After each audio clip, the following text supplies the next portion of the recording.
ವೀಕ್ಷಕರೇ ನಮಸ್ತೆ. ಇದು ನ್ಯೂಸ್ 18 ಡಿಜಿಟಲ್. ನಾನು ನಿಮ್ಮ AT ವೆಂಕಟೇಶ್ ಪ್ರಭು. ಪ್ರಮುಖವಾಗಿ ಮಕರ ಸಂಕ್ರಾಂತಿ ಹಬ್ಬ ಅಂತ ಅಂದರೆ ಅದು ವಿಶೇಷವಾಗಿ ರೈತರು ಆಚರಣೆ ಮಾಡುವಂಥ ಹಬ್ಬ ಅಂತೇಳಿ ನಾವು ಕರಿತೇವೆ.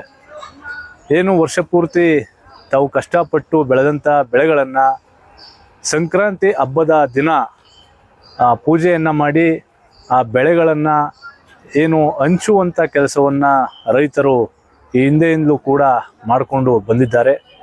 ಆ ಒಂದು ಭವ್ಯ ಪರಂಪರೆಯನ್ನು ಮಕರ ಸಂಕ್ರಾಂತಿ ಹಬ್ಬ ಹೊಂದಿದೆ.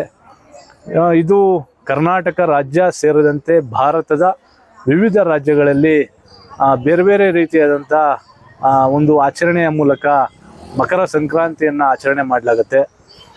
ಏನು ಪ್ರಮುಖವಾಗಿ ಗ್ರಾಮೀಣ ಸೊಗಡಿನ ಹಬ್ಬ, ಪ್ರಮುಖವಾಗಿ ಏನು ದನ ಕರುಗಳನ್ನು ಯಾರು ರೈತರು ತಮ್ಮ ಮನೆಗಳಲ್ಲಿ ಸಾಕಿರ್ತಾರೆ ಆ ದನ ಕರುಗಳಿಗೆ ಪ್ರಮುಖವಾಗಿ ಈ ಒಂದು ಮಕರ ಸಂಕ್ರಾಂತಿಯ ಹಬ್ಬದ ವಿಶೇಷವಾಗಿ ಅವುಗಳನ್ನು ಸಿಂಗಾರ ಮಾಡಿ ಅವುಗಳಿಗೆ ಪೂಜೆ ಮಾಡಿ ಕಿಚ್ಚು ಹಾಯಿಸುವ ಒಂದು ಆಚರಣೆಯನ್ನು ಕೂಡ ಮಾಡ್ತಾರೆ. ಅಂದರೆ ಪ್ರಮುಖವಾಗಿ ಇದು ಕಿಚ್ಚು ಹಾಯಿಸುವುದರ ಹಿಂದೆ ಇರತಕ್ಕಂಥ ಒಂದು ಇತಿಹಾಸ ಅಂದರೆ ಏನು ದನ ಕರುಗಳಿಗೆ ಯಾವುದೇ ರೀತಿಯಾದಂಥ ಒಂದು ಸೋಂಕುಗಳು ಇದ್ದಂಥ ಸಂದರ್ಭದಲ್ಲಿ ಈ ಮಕರ ಸಂಕ್ರಾಂತಿಯ ಹಬ್ಬದ ದಿನ ಕಿಚ್ಚು ಹಾಯಿಸುವುದರಿಂದ ಅವುಗಳ ಸೋಂಕು ಸಂಪೂರ್ಣವಾಗಿ ನಿವಾರಣೆಯಾಗಿ ಅವುಗಳಿಗೆ ಯಾವುದೇ ರೀತಿಯಾದಂಥ ಒಂದು ಸಮಸ್ಯೆಗಳು ಬರದಂತೆ ಭಗವಂತ ಆಶೀರ್ವಾದವನ್ನು ಮಾಡ್ತಾನೆ ಎಂಬ ವಿಶೇಷ ಪ್ರತೀತಿ ಕೂಡ ಇರುವಂಥದ್ದು.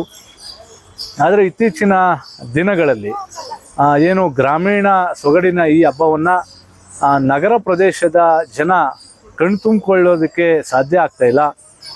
ಅಂದರೆ ಆಧುನಿಕತೆ ಬೆಳೆದಂತೆ ಇವತ್ತಿನ ಜನ ಗ್ರಾಮೀಣ ಸೊಗಡಿನ ಹಬ್ಬಗಳನ್ನು ಎಲ್ಲೋ ಒಂದು ಕಡೆ ನಿರ್ಲಕ್ಷ್ಯವನ್ನು ಕೂಡ ಮಾಡ್ತಾ ಇದ್ದಾರೆ. ಈ ವಿಚಾರವಾಗಿ ರಾಮನಗರದ ಜಾನಪದ ಲೋಕ ಏನು ಜನಪದ ಸೊಗಡು ಮತ್ತು ಗ್ರಾಮೀಣ ಭಾಗದ ರೈತರ ಹಬ್ಬಗಳನ್ನು ಆಚರಣೆ ಮಾಡುವ ಮೂಲಕ ಏನು ನಗರ ಪ್ರದೇಶದಲ್ಲಿ ವಾಸ ಮಾಡ್ತಕ್ಕಂಥ ಜನರಿಗೆ ಅರಿವನ್ನು ಮೂಡಿಸುವಂಥ ಕೆಲಸವನ್ನು ಕಳೆದ ಸುಮಾರು ವರ್ಷಗಳಿಂದ ಮಾಡ್ಕೊಂಡು ಬಂದಿದ್ದಾರೆ. ಜಾನಪದ ಲೋಕದ ಸಂಸ್ಥಾಪಕರಾದಂಥ HL ನಾಗೇಗೌಡರವರು ಈ ಹಿಂದೆಯಿಂದಲೂ ಕೂಡ ಜನಪದ ಲೋಕದಲ್ಲಿ ವಿಶೇಷವಾಗಿ ಸಂಕ್ರಾಂತಿ ಹಬ್ಬವನ್ನು ಆಚರಣೆ ಮಾಡ್ಕೊಂಡು ಬರ್ತಾಯಿದ್ರು. ಈಗಲೂ ಕೂಡ ಆ ಒಂದು ಆಚರಣೆ ಮುಂದುವರೆದಿದೆ. ಇವತ್ತು ಕೂಡ ಏನು ಮಕರ ಸಂಕ್ರಾಂತಿ ಹಬ್ಬದ ವಿಶೇಷವಾಗಿ ಜಾನಪದ ಲೋಕದಲ್ಲಿ ಏನು ದನ ಕರುಗಳಿಗೆ ವಿಶೇಷವಾದಂಥ ಅಲಂಕಾರವನ್ನು ಮಾಡಿ ಸಂಕ್ರಾಂತಮ್ಮನಿಗೆ ಪೂಜೆಯನ್ನು ಸಲ್ಲಿಸಿ ದನ ಕರುಗಳನ್ನು ಕಿಚ್ಚು ಹಾಯಿಸುವುದರ ಮೂಲಕ ಏನು ಪ್ರಮುಖವಾಗಿ ಜಾನಪದ ಲೋಕ ಅಂದರೆ ರಾಜ್ಯದ ವಿವಿಧ ಮೂಲೆಗಳಿಂದ ಪ್ರವಾಸಿಗರು ಇಲ್ಲಿಗೆ ತಂಡೋಪತಂಡವಾಗಿ ಬರ್ತಾರೆ. ಅದರಲ್ಲೂ ವಿಶೇಷವಾಗಿ ಬೆಂಗಳೂರು, ಮೈಸೂರು ಸೇರಿದಂತೆ ವಿವಿಧ ನಗರಗಳಿಂದ ಜನಪದ ಲೋಕದ ಸೊಗಡನ್ನು ಸವಿಲಿಕ್ಕೆ ಬರ್ತಾರೆ. ಅವರಿಗೆ ಮಕರ ಸಂಕ್ರಾಂತಿಯ ಒಂದು ಅರಿವನ್ನು ಮೂಡಿಸ್ತಕ್ಕಂಥ ಕೆಲಸವನ್ನು ಜನಪದ ಲೋಕದ ಆಡಳಿತ ಮಂಡಳಿ ಬಹಳ ಯಶಸ್ವಿಯಾಗಿ ಮಾಡಿರುವಂಥದ್ದು. ಈ ವಿಚಾರವಾಗಿ ಏನು ಬೆಂಗಳೂರಿನಿಂದ ಬಂದಂಥ ಪ್ರವಾಸಿಗರು ನ್ಯೂಸ್ 18 ಜೊತೆಗೆ ಮಾತನಾಡಿದ್ದಾರೆ. ಬೆಂಗಳೂರಲ್ಲಿ ಇಷ್ಟು ಸಡಗರವಾಗಿ ಆಚರಿಸೋದಿಲ್ಲ, ಅಲ್ಲಿ ಬೇರೆ ತರ ಆಚರಿಸ್ತಾರೆ ಸಂಕ್ರಾಂತಿನ. ಇಲ್ಲಿ ಸಂಕ್ರಾಂತಿನ ಜನಪದ ಲೋಕದಲ್ಲಿ ಆಚರಿಸಿದ್ದು ನನಗೆ ತುಂಬಾ ಖುಷಿ ಆಯ್ತು. ಈ ಕಲಾವಿದರೆಲ್ಲ ಬಂದ್ಬಿಟ್ಟು ಅವ್ರದ್ದು ಕಲಾ ಪ್ರತಿಭೆಯನ್ನೆಲ್ಲ ತೋರಿಸಿದ್ದಾರೆ. ತುಂಬಾ ಖುಷಿ ಆಯ್ತು ನನಗೆ ಇಲ್ಲಿ ಬಂದು ಸಂಕ್ರಾಂತಿನ ಆಚರಿಸಿದ್ದಕ್ಕೆ.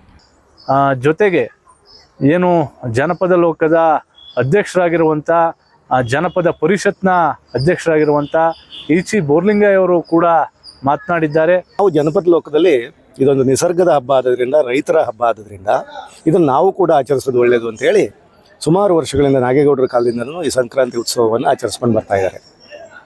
ಹಾಗಾಗಿ ಇವತ್ತು ನಾವು ಆಮೇಲೆ ಈ ಸಿಹಿ ಪೊಂಗಲ್ಲು ಮತ್ತು ಖಾರ ಪೊಂಗಲನ್ನು ಎಲ್ರಿಗೂ ಹಂಚೋದು, ಕಡಲೆಕಾಯಿ ಮತ್ತು ಅವರೆಕಾಯಿಯನ್ನು ಬೇಯಿಸಿ ಅದನ್ನು ಹಂಚೋದು, ಇದೆಲ್ಲವೂ ಒಂದು ಪುಷ್ಟಿದಾಯಕವಾದಂಥ ಒಂದು ಸಮೃದ್ಧಿಯನ್ನು ಹಾರೈಸ್ತಕ್ಕಂಥ ಒಂದು ಆಚರಣೆ ಇದು. ಎಲ್ಲೋ ಒಂದು ಕಡೆ ಸಂಕ್ರಾಂತಿ ಹಬ್ಬದ ವಿಶೇಷವನ್ನು ನ್ಯೂಸ್ 18 ಜೊತೆಗೆ ಜಾನಪದ ಲೋಕಕ್ಕೆ ಬಂದಂಥ ಪ್ರವಾಸಿಗರು ಸೇರಿದಂತೆ ಜಾನಪದ ಲೋಕದ ಆಡಳಿತ ಮಂಡಳಿಯವರು ಹಂಚಿಕೊಂಡಿದ್ದಾರೆ.